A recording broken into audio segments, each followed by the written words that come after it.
the bait.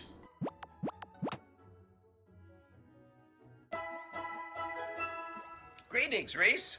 It's me, Professor Oak. I hope I'm not catching you at a bad time. I'm working on a new report, and I need you down at the lab immediately.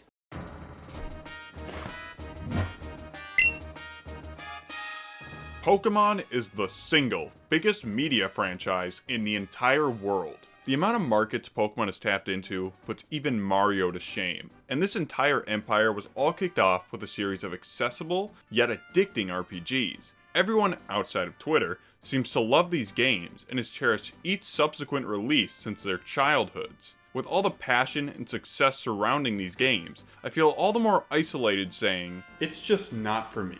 While Pokémon acted as the introduction to RPGs for many, in my case Pokémon acted as the introduction to, okay, I guess I don't like RPGs. Every time I picked up an entry, I would quickly tire of going through menus, repeating attacks over and over, and being stopped every few feet. That said, while I don't necessarily like Pokémon, I really like Pokémon. These guys are so fun, colorful, cool, wacky, and most importantly, adorable.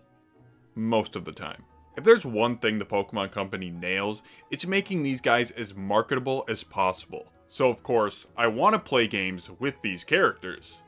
Just not any of these. This is where Pokemon spin-offs come into the picture, for all my Piplup related needs. Much like Kirby, Pokemon just have this malleable style that can be really evolved into anything you want. This leads to a lot of interesting concepts and experimentation, and there was no place we saw this more than on the N64, where we saw the release of a game that merged photography and Pokemon.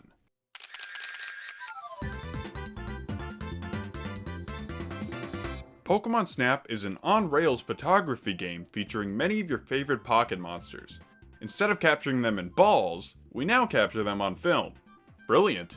As I stated before, this was originally released on the Nintendo 64, but I'll be playing it through the Wii U's Virtual Console. This version is nearly identical, however the Wii and Wii U's Virtual Console is kinda notorious for ruining the color for a lot of classic games. So for the sake of your eyes and my beautiful snapshots, I'm just gonna... that's good. Right away, we are introduced to fellow photographer Todd Snap, as he fails miserably to capture a photo of the legendary... Pink Panther? After that blunder, we are recruited by Professor Oak to create a Pokemon report to assist him in his research of this mysterious island. As his new unpaid intern, we'll need to go out and photograph all the Pokemon we can find across the island and report our findings back to him for evaluation.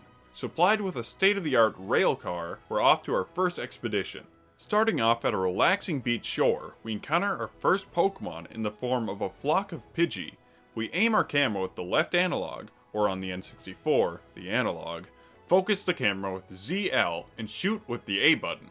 With a lot of modern games, I've grown used to gyro aiming, so looking around felt fairly clunky at first, but I was able to adjust pretty fast. What I didn't adjust to is hearing this annoying beep every time I hover over a subject.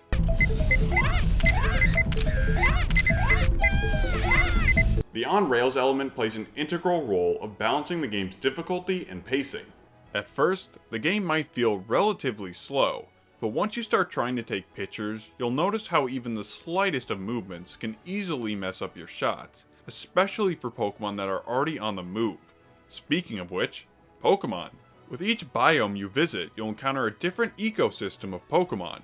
You'll find Charmeleon at the volcano, Zubats in the caves, and Pikachu just about everywhere. The game does an excellent job showcasing all these Pokemon sprawling around in their natural homes, sometimes even interacting with one another. It's a level of detail and personality that most Pokemon games usually don't portray outside of text. For each expedition, you'll have enough film for 60 total shots, which from my experience is more than I ever needed to capture everything I saw, even when I got a little more trigger happy.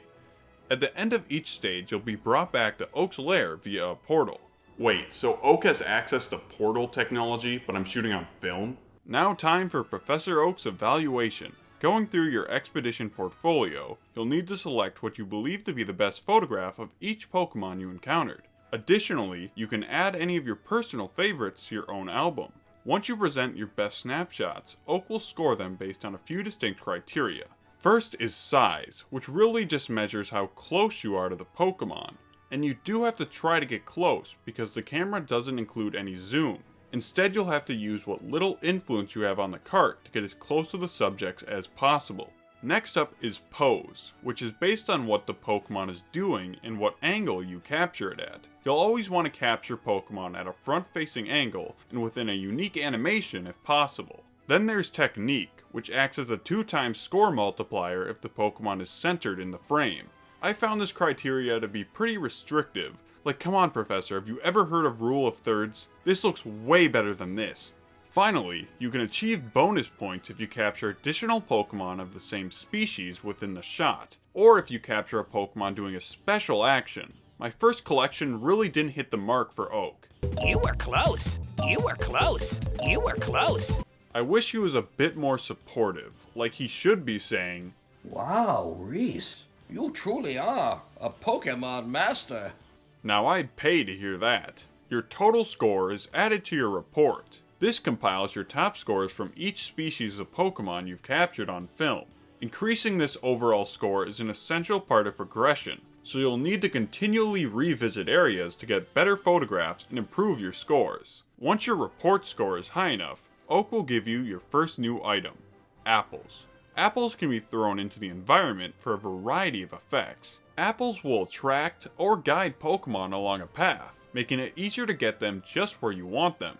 Alternatively, you can just be a dick. Piglet. This is actually required multiple times throughout the game.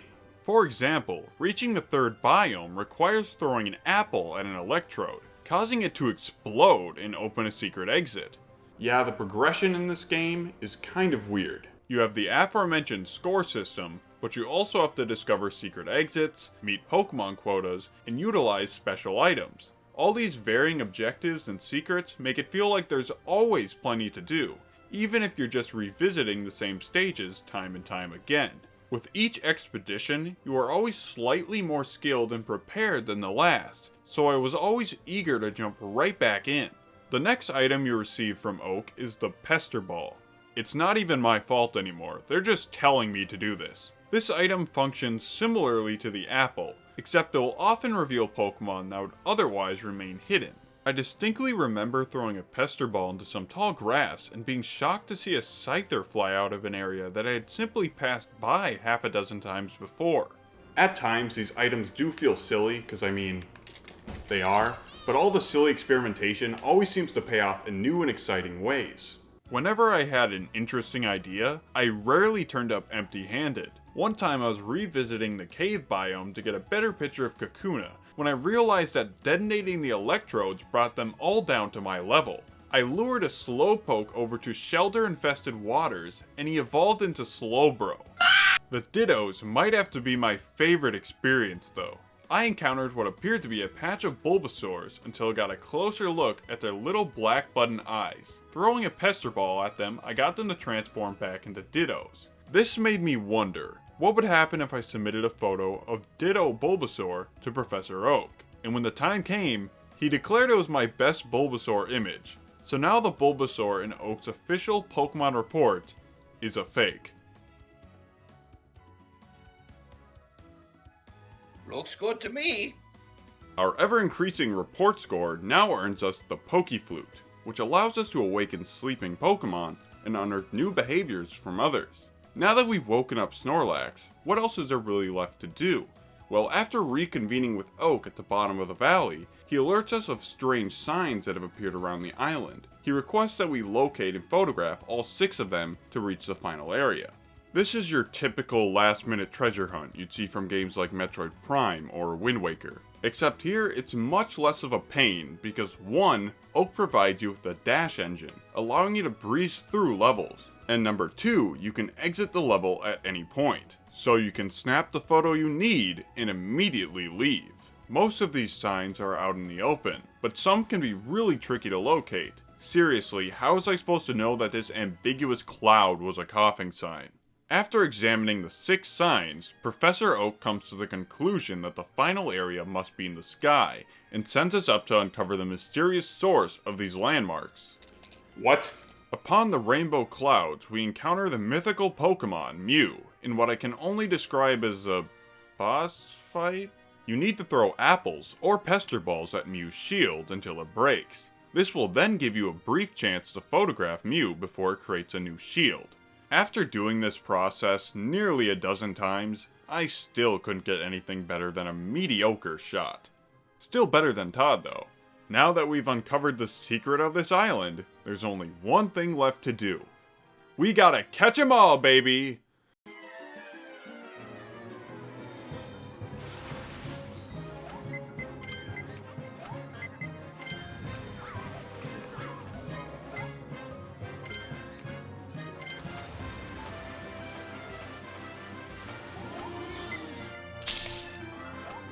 Alright, come on guys, everyone get in. Complete! After that last clean sweep, we finally caught them all 63 of them.